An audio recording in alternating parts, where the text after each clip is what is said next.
Hello friends, welcome to you and me. Now today we are going to start the another topic of chapter 3, that is incorporation of company, under which we have already discussed that how a company can be registered under the Companies Act 2013. Today we are going to start the term promoter, that who is promoter, what is the role of promoters in the company, and what are the liabilities, what is the remuneration given to him, what is the professional capacity of a promoter. So let's start with the promoter. In a layman language अगर मैं आपको बहुत ही simple भाषा में समझाने की कोशिश करूं तो प्रमोटर एक ऐसा व्यक्ति होता है जो कंपनी को एग्जिस्टेंस में लाता है। आप लोगों को अगर याद हो तो हमने सबसे पहले पढ़ा था कि किसी भी कंपनी को बनाने के लिए देयर हैव 2 और 3 स्टेजेस। तो उसमें सबसे पहले थी प्रमोशन। तो प्रमोशन जो होती है यानी कि जो हमने अगर कंपनी बनानी है उसका जो आइडिया होता है वो किसी के दिमाग में आता है कि मुझे एक कंपनी बनानी है। तो जिसके दिमाग में ये आइडिया आया कि मुझे एक कंपनी को एग्जिस्टेंस में लाना है उस व्यक्ति को हम क्या बोलते हैं, प्रमोटर बोलते हैं। तो अब हम समझते हैं कि लॉ की लैंग्वेज में प्रमोटर का मतलब क्या है। So as per section 2 subsection 69 of Companies Act 2013, promoter means a person who has been named in prospectus or identified by the company in the annual return in section 92. कोई भी व्यक्ति जिसका नाम प्रोस्पेक्टस में होता है और जिसकी हम एनुअल रिपोर्ट्स को पढ़ते हैं, जिसका नाम एनुअल रिपोर्ट्स में एग्जिस्ट करता है, उस व्यक्ति को हम क्या बोलते हैं, प्रमोटर बोलते हैं। दूसरा, जो व्यक्ति कंपनी के अफेयर्स को कंट्रोल करता है डायरेक्टली और indirectly, whether as a shareholder, director और अदरवाइज, किसी भी कैपेसिटी में जो कंपनी के अफेयर्स को कंट्रोल करता है डायरेक्टली और इनडायरेक्टली, उस व्यक्ति को भी हम क्या बोलते हैं, प्रमोटर बोलते हैं। Third, in accordance with whose advice, direction or instructions the board of director of the company is accustomed to act.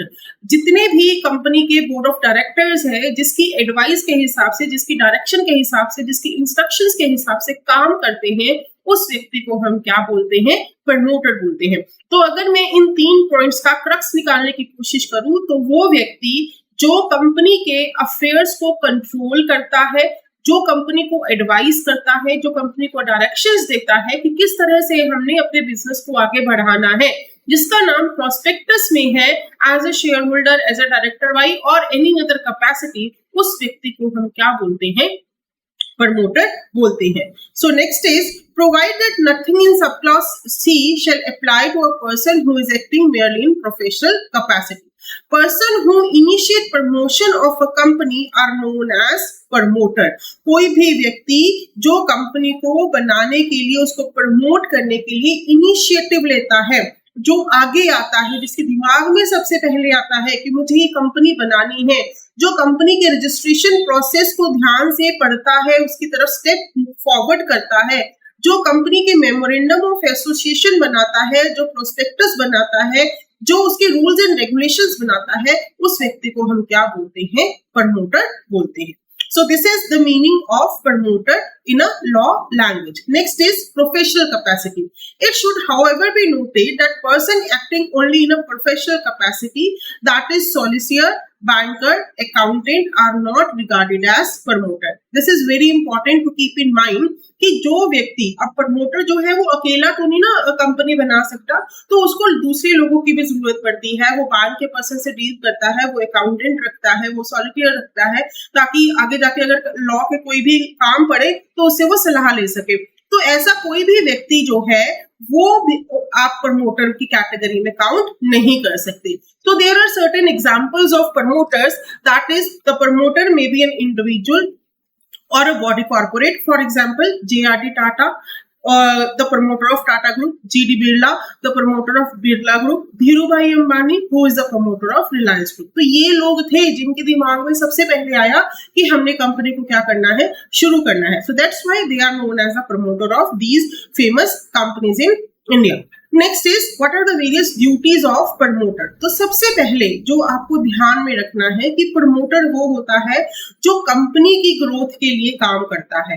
अब यहाँ पर हमें पहले से ही पता है कि कंपनी और उसके जितने भी मेंबर्स होते हैं वो सारे क्या है, डिफरेंट है। तो अब जब कंपनी ही एक एग्जिस्टेंस में आ गई है तो इसका मतलब प्रमोटर जो है वो कंपनी जो है वो अपने बेनिफिट के लिए नहीं बनाएगा, अपने प्रॉफिट्स के लिए नहीं बनाएगा। वो किसके बेनिफिट और उसके किसके लिए कंपनी काम करेगा, वो कंपनी के बेनिफिट्स के लिए, कंपनी के प्रॉफिट्स के लिए काम करेगा, not to make any profit at the expense of the company. So सबसे पहले जो प्रमोटर की ड्यूटी है वो क्या है कि वो कंपनी के एक्सपेंसेस के ऊपर, यानी कंपनी को बेचकर या कंपनी का फायदा उठाकर वो खुद के लिए प्रॉफिट क्रिएट नहीं करेगा। तो उसको किसके बारे में सोचना है, जैसे कि हमने एक सपोज किसी भी जो पेरेंट्स होते हैं उनका बच्चा होता है, वो उसको पाल पोस के बड़ा करते हैं, हमेशा उसके ही फायदे के लिए सोचते हैं। इसी तरह से जो प्रमोटर होता है वो कंपनी उसकी जो होती है वो उसका एक बच्चा होता है। तो कोई भी माँ बाप जैसे अपने प्रॉफिट के लिए अपने बच्चों का नुकसान नहीं करते, तो प्रमोटर भी क्या होता है, he is working as a parent to his company. वो भी अपने उस बच्चे के लिए कुछ भी नुकसानदेह चीज नहीं करेगा। तो अगर हम इसको इस रिलेशनशिप से समझने की कोशिश करेंगे तो हमें उसकी ड्यूटीज जो है वो ज्यादा इजिली आज समझ में आएंगी। So not to make any profit at the expense of the company, यानी आप कंपनी को नुकसान पहुंचाकर किसी भी तरह का खुद के लिए प्रॉफिट नहीं बनाओगे। To give benefits of the negotiation to the company, the promoter must, when once he has begun to act as a promoter of the company, give to the company the benefits of any negotiation or contracts into which he enter on the behalf of a company। अगर कोई भी व्यक्ति किसी भी company के behalf पर कोई काम करता है, नेगोशिएशंस करता है लोगों के साथ, उसके फायदे के लिए किसी कॉन्ट्रैक्ट में एंटर करता है, तो वो सारे के सारे बेनिफिट्स किसको प्रोवाइड होंगे, वो कंपनी को ही जाने चाहिए। To make full disclosure of interest और प्रॉफिट, जो भी प्रमोटर ने अगर कोई प्रॉपर्टी सेल करी है, अगर उसको प्रॉपर्टी कोई परचेज करी है, उसके अंदर उसका ये राइट है कि वो किसी भी तरह का कोई भी खुद के लिए प्रॉफिट ना बनाए। लाइक अगर आपने कंपनी के लिए कोई प्रॉपर्टी जो है मान लो 1 करोड़ की थी, लेकिन उसके लिए अगर आपने सिर्फ उसके लिए 90 लाख रुपए पे किए हैं, तो वो 10 लाख रुपए आप अपने पास नहीं रखोगे। इसका ये सेकेंड वाला पॉइंट हो गया कि कोई भी अगर आपने नेगोशिएशन करा तो उस नेगोशिएशन का बेनिफिट जो है वो किसके हक में जाना चाहिए, वो कंपनी के हक में जाना चाहिए। अगर आपने कोई प्रॉफिट बचाया है, कोई भी नेगोशिएशन करके पैसे बचाए हैं, तो उसका फुल डिस्क्लोजर जो है वो कंपनी को देना चाहिए। This also applies to property which he acquires during the promotion and which he resells to the company. अगर वो कोई प्रॉपर्टी परचेज करता है, चाहे उसने खुद के नाम पर ही परचेज करी और बाद में वो कंपनी के नाम पर कर देता है, तो उस टाइम भी उसको उसके ऊपर प्रॉफिट नहीं लेना चाहिए। अगर वो लेता है तो उसका फुल डिस्क्लोजर जो है उसको कंपनी को कर देना चाहिए। If the promoter fail to make a full disclosure, अगर कंपनी का प्रमोटर जो है वो फुल डिस्क्लोजर नहीं करता, कोई सीक्रेट प्रॉफिट्स बनाता है, कोई अपने पर्सनल इंटरेस्ट के लिए कंपनी के बिहाफ पर ट्रांजैक्शंस करता है, तो कंपनी के पास ये राइट होता है कि वो उससे अपने डैमेजेस जो है उसके लिए उसके अगेंस्ट केस फाइल कर सकती है। यानी उसने क्या किया, उसे कंपनी को धोखा दिया। लाइक अगर कोई पेरेंट्स जो है वो अपने बच्चे का बुरा भला करते हैं, तो उसके लिए बच्चों के पास ये राइट होता है कि वो अपने पेरेंट्स के खिलाफ केस दायर कर सके। इन द सेम वे अगर पेरेंट्स जो है बच्चे जो हैं वो अपने पेरेंट्स के खिलाफ कुछ गलत काम करते हैं, तो उनके पास भी ये राइट होता है कि वो उनके खिलाफ, अपने बच्चों के खिलाफ केस दायर कर दे। तो यही चीज जो है वो कंपनी के अंदर भी है कि कंपनी जो है अगर उसको किसी तरह का नुकसान होता है, उसके ही प्रमोटर से वो कोई सीक्रेट प्रॉफिट बनाता है, वो कोई पर्सनल इंटरेस्ट के लिए कंपनी के कुछ लीगल डॉक्यूमेंट्स जो है वो यूज करता है और उसका फुल डिस्क्लोजर नहीं करता, तो कंपनी के पास ये राइट है कि वो उसके खिलाफ केस दायर कर सकती है। It is to be noted that it is not the profit by the promoter which the law prohibits, but the non disclosure of profit और interest is in the transaction. वो सिर्फ यही नहीं है कि उसने प्रॉफिट बनाए, उसके बारे में नहीं बताया, लेकिन अगर उसका कोई इंटरेस्ट था, उसने वो प्रॉफिट छुपाया, अपना इंटरेस्ट छुपाया, वो भी एक अपराध है। यानी सोचकर भी, अगर उसने सोचकर उसने कोई गलत काम कर लिया और प्रॉफिट बना लिए, तो वो सोच भी उसकी क्या है, गलत है। उसको अपनी कंपनी, उसने ये कंपनी क्यों बनाई, उसके पीछे कंपनी की ग्रोथ थी या खुद की ग्रोथ थी, ये बताना बहुत जरूरी है। Now to whom he has to make the Disclosure. The disclosure should be made merely to not to be a director, but who are the nominees of promoter. But he has to make the disclosure to a board, independent board, or by means of prospectus to prospective shareholder. उसको ये disclosure जो है वो सिर्फ directors को नहीं बताना, क्योंकि डायरेक्टर्स कौन है? डायरेक्टर्स तो उसकी अपॉइंट किए हुए व्यक्ति हैं जिनको वो गाइड कर रहा है कि मेरे बिजनेस को आपने कैसे ऑपरेट करना है।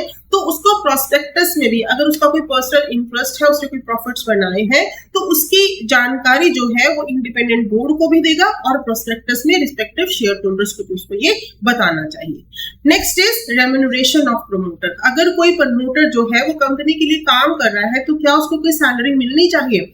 In the rule, the promoter shall have no right to receive any remuneration from the company. वैसे तो कंपनी जो है उसको किसी भी तरह का राइट नहीं होता कि वो प्रमोटर को किसी तरह का कोई रेम्यूनरेशन पे करे।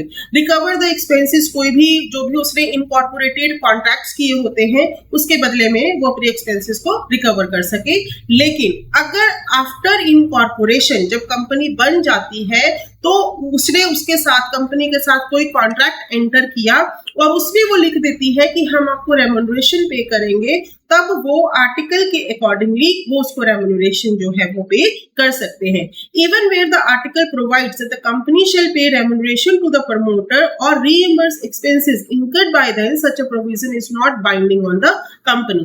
अब हमने कंपनी बन गई, उसके आर्टिकल में भी लिख दिया कि प्रमोटर जो है वो रेम्यूनरेशन लेगा, उसको जो इतने भी एक्सपेंसेस हैं जो उसने इनकर किए वो उसके बदले में उसके वो एक्सपेंसेस जो है वो पे आउट कर देगी। लेकिन फिर भी ये कंपनी के ऊपर कोई कंपल्सिंग बाउंडिंग नहीं है, कंपल्शन नहीं है। यानी कहने का मतलब क्या हुआ कि वो एक तरह से अनसिक्योर्ड कॉन्ट्रैक्ट है, जिसके बदले में वो उसको ये नहीं बोल सकता कि पहले मुझे ये पेमेंट करी जाए उसके बाद हम बाकी के काम देखेंगे। मैंने फिर यहीं पर कहा that you have to understand the relationship.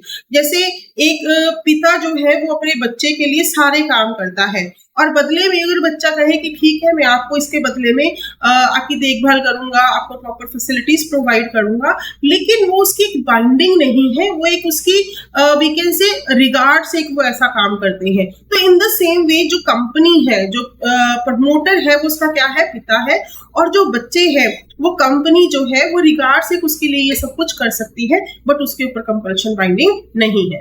अब promoter can take remuneration in any of the following way. अगर कंपनी जो है वो उसको रेम्यूनरेशन देती है तो वो किस तरह से ले सकता है? He may sell his own property at a profit to the company provided he make a disclosure to the independent board of the director. मान लो एक व्यक्ति के पास 1 करोड़ की जो प्रॉपर्टी है उसने 1 करोड़ 10 लाख में ये प्रॉपर्टी जो है वो कंपनी को बेच दी, तो जो उसने 10 लाख रुपए कमाए उसका वो डिस्क्लोजर कर दे, तब वो क्या कर सकता है? अपना रेम्यूनरेशन इन दिस फॉर्म ले सकता है। He may be given an option to buy certain number of shares in the company at a price less than the price at which they are offered to the public.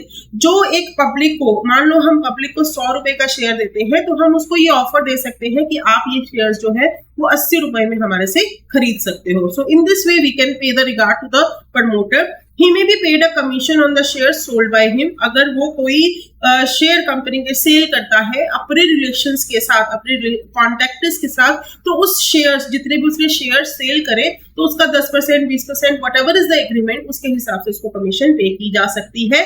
He may be paid a fixed sum of company.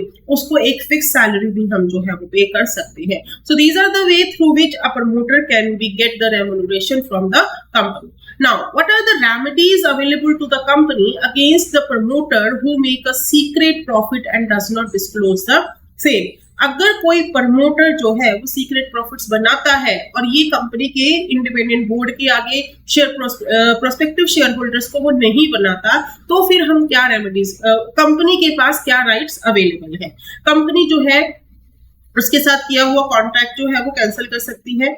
जो उसके पास property पड़ी है promoters की उसको retain कर सकती है, या फिर जो भी उसने उसके सपोज प्रमोटर ने कोई चीज कंपनी के लिए परचेज करी और उसके बाद उससे पैसे लेने हैं, अभी प्रमोटर ने कंपनी से पैसे लेने हैं, तो वो पैसे जो है वो कंपनी नहीं पे करेगी। या फिर जितने भी पैसे उसने कमाए हैं, सपोज कोई प्रॉपर्टी जो थी वो 90 लाख की थी, लेकिन प्रमोटर ने कंपनी को बोला कि 1 करोड़ की है, तो जो 10 लाख रुपए कमाए हैं वो उसको रिटेन कर सकती है, वो उसको पे नहीं करेगी। Where the above remedies are not appropriate, such as when the property has been altered so as to render realization impossible, then the company can claim damages for the violation of duty of the disclosure. तो company क्या है, उसके खिलाफ case भी दायर कर सकती है। अगर ये पॉसिबल नहीं है कि जो प्रॉपर्टी उसने ज्यादा अमाउंट में परचेज करी थी, वो ज्यादा अमाउंट जो है उसको आप वापस नहीं ले सकते, उस प्रॉपर्टी को आप रिटेन नहीं कर सकते, या फिर आप उसके किया हुआ कॉन्ट्रैक्ट जो है वो कैंसिल नहीं कर सकते, तो उसकी वजह से कंपनी को जो भी नुकसान हुआ है उस नुकसान की भरपाई के लिए वो उसके खिलाफ केस दायर कर सकती है। So this is the basic we can say benefits available to the company if the promoter make a secret profit for his own sake. Now what is the legal validity of preliminary contract? अब ये तो था सारा कुछ promoters के लिए कि promoter कौन है, उसकी क्या ड्यूटीज है, अगर वो उसकी वी कैन से उसकी क्या रिस्पॉन्सिबिलिटीज है, उसको रेम्यूनरेशन कैसे पेड किया जाएगा, और अगर वो फैक्ट डिस्क्लोज नहीं करता तो उसके खिलाफ हम क्या केस दायर कर सकते हैं। Next is preliminary contract. Now what is preliminary contract? Preliminary contract वो कॉन्ट्रैक्ट होते हैं जो कंपनी अभी एग्जिस्टेंस में नहीं आई, लेकिन उसकी एग्जिस्टेंस के लिए जितने भी कॉन्ट्रैक्ट एंटर किए जाते हैं, यानी प्रमोटर जो है वो कंपनी को अभी एग्जिस्टेंस में लेके आएगा ना, तो उसको बाकी लोगों के साथ क्या करने पड़ेंगे, कॉन्ट्रैक्ट्स करने पड़ेंगे। तो वो सारे कॉन्ट्रैक्ट्स को हम क्या बोलते हैं, प्रिलिमिनरी कॉन्ट्रैक्ट्स बोलते हैं। अब ये जो प्रिलिमिनरी कॉन्ट्रैक्ट्स होते हैं ये कंपनी की लायबिलिटी नहीं होती। उसके पीछे भी आपको रीजन यही बताती हूँ कि कंपनी जो है वो एग्जिस्टेंस में कब आएगी, जब उसकी इनकॉर्पोरेशन हो जाएगी, जब वो रजिस्टर्ड हो जाएगी। तो जब तक एक चीज ने जन्म ही नहीं लिया तो उससे पिछले वाले कॉन्ट्रैक्ट के साथ वो किस तरह से एंटर कर सकती है ना, उसका तो कोई रिस्पॉन्सिबिलिटी बनेगी नहीं। इसीलिए प्रीलिमिनरी कॉन्ट्रैक्ट भी जो होते हैं that are not the liability of a company. आपको इतनी बात समझने की जरूरत है कि ये किसी भी तरह से कंपनी के लिए लीगल बाइंडिंग नहीं होती। So what are the pre incorporation contract and its enforcement? तो सबसे पहले pre incorporation contract are those contract which are entered into by the promoter on the behalf of prospective company before it has come into existence with the proprietor of the business to sell it to the prospective company. कोई भी contract जो promoter अपनी आने वाली company के behalf पर करता है, बनने वाली कंपनी के बिहाफ पर करता है, for purchasing certain properties, for purchasing certain machinery, for completing the legal formalities, that contracts are known as pre-incorporation contract. Under Section 9 of Companies Act 2013, a company come into existence after the date of incorporation. It follows that any act purporting to be performed by its prior to the date is have no effect so far the company is concerned. जब तक company incorporation में नहीं आ जाती, उसके द्वारा किए हुए contract जो है वो किसी भी तरह से उसकी लायबिलिटी नहीं बनते हैं। The right to enter into the contract, sue or get sued arises only after the incorporation of a company as stated in Section 9. अगर आप किसी कंपनी के खिलाफ केस दायर करना चाहते हो या कंपनी किसी के खिलाफ केस दायर करना चाहती है, वो तभी पॉसिबल है अगर वो रजिस्टर्ड हो जाती है। Before that it is not possible, क्योंकि जब एक चीज एग्जिस्टेंस में है ही नहीं, मैंने अभी बताया कि जब तक कोई चीज है ही नहीं तो उसके ऊपर किए हुए केसेस या उसके द्वारा किए हुए केसेस की कोई भी वैल्यू नहीं है।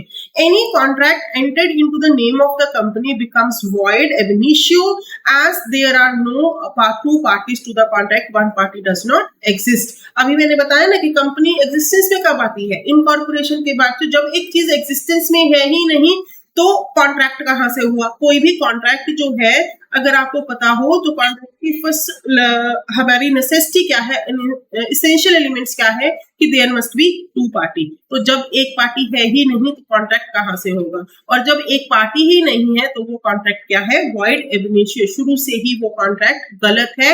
ऐसे कॉन्ट्रैक्ट्स को आप रेक्टिफाई नहीं कर सकते। A company even after incorporation cannot rectify a contract entered into before its incorporation as a void contract cannot be rectified under the Indian contract act 1872। कोई भी कॉन्ट्रैक्ट जो है जो एक वॉइड है ही नहीं, एग्जिस्टेंस में है ही नहीं, तो उसको आप ठीक कैसे करोगे। तो इसीलिए इनकॉर्पोरेटेड कॉन्ट्रैक्ट जो है उनको रेक्टिफाई भी नहीं किया जा सकता।